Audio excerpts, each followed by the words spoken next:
Mudita and you are watching Mudita IAS warriors. Students, ये आपकी English की असेसमेंट वर्कशीट 4 है, 3 सितंबर के लिए आपको दी गई है। Darken the circle against the correct option of the following question. यहाँ पे आपको डार्क करना है जो भी क्वेश्चन आपका सही होता है MCQ टाइप क्वेश्चंस में। और देखिए ये आपका ना 20 मार्क्स का टेस्ट है, तो यहाँ पे शॉर्ट आंसर टाइप क्वेश्चंस भी हैं, लॉन्ग आंसर टाइप क्वेश्चंस भी हैं, MCQ भी हैं। लास्ट वीक में हमने 2 पोयम पढ़ी है, एक हमने पढ़ी थी fire and ice and second one is dust of snow. ठीक है, 2 पोयम हमने पढ़ी है, तो दोनों ही पोयम को मिला के ये आपको असेसमेंट दिया गया है। सो दोनों से ही आपको क्वेश्चन दिए गए हैं। पहले आप थोड़ा सा स्टेंजा को रीड कर लीजिए। The way a crow shock down on me the dust of snow from a hemlock tree has given my heart a change of mood and saved some part of a day I had rued। So poem तो हम अच्छे से पढ़ चुके हैं worksheet में। यहाँ पे जो पॉइंट थे वो एक रास्ते से जा रहे होते हैं, यहाँ पे ट्री होता है हैमलॉक ट्री, और इस पे क्रो बैठा होता है। तो जब वो यहाँ पे होते हैं तो अचानक से ऐसा वेदर होता है कि वो डस्ट ऑफ स्नो यानी बर्फ के पार्टिकल्स शेक करता है क्रो, जो उनके शोल्डर पे और थोड़ा सा सर पे गिर जाते हैं, जिससे उनका मूड चेंज हो जाता है। वो बहुत सैड थे, अपसेट मूड में थे, और वो एकदम हैप्पी और खुश मूड में हो जाते हैं। ठीक है, और यहाँ पे पॉइंट जो है रॉबर्ट फ्रॉस्ट, उनने बताने की कोशिश की है कि जो नेचर है, नेचर में हीलिंग पावर होता है। नेचर जो है वो कभी कभी हमारे को, जो हमारी सैडनेस है उसे हैप्पीनेस में बदलने में मदद करता है। ओके, सो डिटेल में नहीं जाएंगे, मैंने पोयम पढ़ा रखी है, आप डिस्क्रिप्शन में लिंक में जाइए और वहाँ से पोयम को अच्छे से एंजॉय कर सकते हैं। अब देखिए फर्स्ट क्वेश्चन में बोला है what kind of effect does the action of the crow have on point. जब जो क्रो है, कौवा है, जो वो एक्शन करता है उससे पॉइंट पे क्या असर पड़ता है? पॉजिटिव इफेक्ट पड़ता है, अनोइंग इफेक्ट पड़ता है, नेगेटिव इफेक्ट पड़ता है, या इरिटेटिंग इफेक्ट पड़ता है? सो आपको क्लियरली पता होना चाहिए कि यहाँ पे जो पॉइंट थे उनका मूड कैसा था। पॉइंट जो थे वो सैड थे, हेल्ड इन रेग्रेट, वो उदास थे और इस तरीके से वो जा रहे थे। ठीक है, डिप्रेशन में, सैड थे। लेकिन जब ये एक्शन होता है तो ऐसे इनका मूड कैसे स्विच हो जाता है, सैडनेस से हैप्पी में, जॉय में बदल जाता है। सो यहाँ पे कैसा चेंज हो रहा है? पॉजिटिव चेंज हो रहा है। सो इसके लिए ऑप्शन क्या होगा? A is the correct answer for question number 1। Second में बोला है where do you think is point seated. Point जो थे वो कहाँ पे सीटेड थे, मतलब कहाँ पे बैठे थे? तो इसके लिए आपका क्या आंसर होगा? यहाँ पे बोल रखा है near the tree, behind the tree, under the tree, या ऑन द स्नो, या फिर बर्फ के ऊपर। सो इसका आंसर क्या होगा? इसका आंसर होगा सी, अंडर द ट्री। ओके, इसके बाद थर्ड क्वेश्चन में बोला है which one of following quotes describe the effect of the dust of snow on the point. जो पॉइंट है रॉबर्ट फ्रॉस्ट, उन पे डस्ट ऑफ स्नो का क्या इफेक्ट होता है? यहाँ पे कोटेशन दिया हुआ है, कौन सा कोटेशन इसको सही से डिस्क्राइब करता है पूरी पोयम को? There is something infinitely healing in the repeated refrain of nature. Nature की हीलिंग पावर को रिप्रेजेंट कर रहा है। Look deep into nature and then you will understand everything better. Nature को बहुत ही ध्यान से ऑब्जर्व करिए, तब आप चीज़ों को समझ पाएंगे। I believe in God only I spelt in nature. मैं गॉड पे को बिलीव करता हूँ जब मैं नेचर में रहता हूँ। Leave the road and take the trails. जो रोड है, रोड पे चलना छोड़ दो और ट्रेड्स पे चलना स्टार्ट कर दो। सो यहाँ पे करेक्ट मीनिंग क्या होगा? सो करेक्ट अगर हम देखें तो इसके लिए ए होगा। ठीक है, कि जो नेचर की हीलिंग पावर है ना, उन्होंने ये भी बताया कि जो नेगेटिव कैरेक्टर होते हैं समटाइम वो भी आपको पॉजिटिविटी से भर देते हैं, क्योंकि रॉबर्ट फ्रॉस्ट बोलते हैं कि जो नेचर है, crow is also a part of nature, hemlock tree is also part of nature. So उसमें भी उतनी ही हीलिंग पावर है जितनी नेचर के अलग चीज़ों में है, अलग बर्ड्स में है। ठीक है, सो यहाँ पे उन्होंने इसीलिए नेगेटिव कैरेक्टर भी यूज़ किया है। सो इसके लिए आपका क्या हो जाएगा? ए हो जाएगा। फोर्थ में बोला है the mood off the point change from. उनका मूड कैसे चेंज होता है? फ्रॉम गुड टू बैड, अच्छे से खराब हो जाता है? जी नहीं। From funny to serious, funny तो कहीं थे ही नहीं। ठीक है, इसके बाद है फ्रॉम बैड टू गुड। तो यहाँ पे क्या है? बैड टू गुड या सीरियस टू फनी। तो यहाँ पे बी होगा। ठीक है, बैड टू गुड, यानी उनका मूड खराब था और खराब से क्या हो जाता है? अच्छा हो जाता है। ओके, सो क्वेश्चन नंबर 4 के लिए आपका क्या हो जाएगा? ये वाला पार्ट हो जाएगा। फिफ्थ में बोला है tick the option in which the word rude been correctly, rude has been used correctly. Okay, यहाँ पे आपको रूड कहाँ पे सही से यूज हुआ है इस चीज को आपको बताना है, ठीक है। तो रूड का मतलब होता है, रूड का मतलब होता है हेल्ड इन रिग्रेट, ठीक है, हेल्ड इन रिग्रेट, ये होता है मीनिंग। अब ये कहाँ पे सही यूज हुआ है, a person who is dishonest is rude, जो डिसऑनेस्ट है वो रूड है, ये गलत, सही यूज नहीं हो रहा है। It is no use to cry over rude milk, rude milk पे क्राई होने का कोई फायदा नहीं, ये भी सही से यूज नहीं हुआ है यहाँ पे भी। His behaviour is rude, no. इसके बाद आपका डी में बोला है I rued the day met him, I rued the day met him, this is your correct answer. So D इसका आपका करेक्ट आंसर होगा। सो ये थे हमारे क्या एमसीक्यू, ठीक है।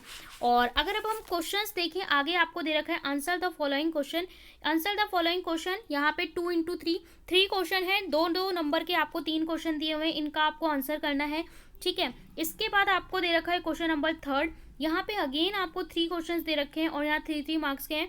सो यहाँ पे 3 into 3, ठीक है, 9 और +6 +5, सो ये आपका कंट्रीब्यूशन रहने वाला है। तो चलिए देख लेते हैं इनके सॉल्यूशंस क्या होंगे। आपका सेकंड क्वेश्चन का फर्स्ट क्वेश्चन है, ठीक है। सेकंड क्वेश्चन 20-30 वर्ड्स में आपको आंसर करना है। What change the poets mood in dust of snow, dust of snow में पोइट का मूड कैसे चेंज होता है। The sudden shower in the form of dust of snow, अचानक से जो शेक होता है ना, शावर होता है डस्ट का, डस्ट ऑफ स्नो का, जो बर्फ के छोटे छोटे पार्टिकल्स हैं, तो वो पॉइंट का मूड एकदम स्विच कर देते हैं, चेंज कर देते हैं। The points mood change from state of sadness to happiness, एक सैडनेस की जो एंजाइटी या सैडनेस की स्टेट है, उससे वो हैप्पीनेस और जॉय की स्थिति में आ जाते हैं। He felt refreshed and wanted to enjoy and make use rest of the day, and he decide कि वो बचे हुए दिन का सही से यूटिलाइजेशन करेंगे। इसके बाद आपका इसका जो सेकंड क्वेश्चन है वहाँ पूछा है what is dust of snow, dust of snow actual में है क्या। The dust of snow means the fine particle और फ्लेक्स ऑफ द स्नो, बर्फ के छोटे छोटे पार्टिकल्स हैं जिसको यहाँ पे डस्ट ऑफ स्नो बोला जा रहा है। The sudden shower in the form of dust of snow, point का जो मूड है वो चेंज हो जाता है, और पॉइंट जो सैडनेस में थे, हेल्ड इन रिग्रेट में थे, he felt refreshed and wanted to enjoy rest of the day. Okay, so ये आपका सेकंड का आंसर है। इसके बाद थर्ड में आपसे पूछा है how had the rest of the day change for the point, बचा हुआ दिन पॉइंट के लिए कैसे चेंज होता है। While the point was sitting under a hemlock tree, जब वो हैमलॉक ट्री में बैठे होते हैं उसके नीचे, regretting the bad day he had till now, a crow came flying over, shook a branch of tree and some dust of snow fell over the point। मतलब वो इसमें सोच रहे होते हैं कि मेरा दिन खराब है, मेरी सिचुएशन खराब है, ऐसे सैडनेस में होते हैं। पेड़ पे ब्रांच पे आके बैठता है क्रो और वो शेक करता है जिससे कुछ डस्ट ऑफ स्नो उनके ऊपर गिरती है, और अचानक से वो उसको नोटिस करते हैं और उनका जो माइंड है वो स्विच हो जाता है, मूड जो है वो चेंज हो जाता है। This incident gave a change of mood to the point after which he became happy, और इसके बाद वो हैप्पी हो जाते हैं और अपने बाकी दिन को सही से इंजॉय करते हैं। थर्ड क्वेश्चन में आपको बोला है, यहाँ पे आपको 40 to 50 वर्ड्स में आंसर करना है।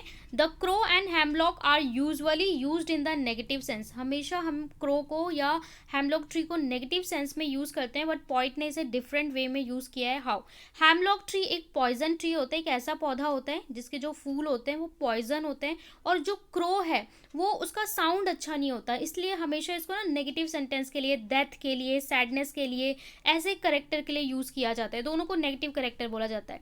बट जो पॉइंट है वो दिखाने की कोशिश कर रहे हैं कि they also are part of nature, ये भी नेचर का ही पार्ट है। तो नेचर का कोई भी पार्ट हो वो सब एक जैसे ही, अगर हम उन्हें देखें तो वो सब एक जैसे हैं, और वो सभी पॉजिटिव वे में काम करते हैं, उन सब में हीलिंग पावर है। सो यहाँ पे इन्होंने बताया है कि crow and hemlock tree is also a part of nature, और इनमें इतना स्ट्रेंथ है कि ये हमारे को हील कर सके और हमारे मूड को चेंज कर सके। Robert Frost choose hemlock tree and crow in the poem because there are usually personifying a sad to gloom. यहाँ पे भी ये भी चीज आप देख सकते हो, किसका personifies through his poem he wanted to convey the message that negative thing can also bring happiness, negative thing जिन्हें हम मानते हैं वो भी हैप्पीनेस फैला सकते हैं in our life and can also change our life, और हमारी लाइफ को चेंज कर सकते हैं। सो ये आपका इंपॉर्टेंट क्वेश्चन था।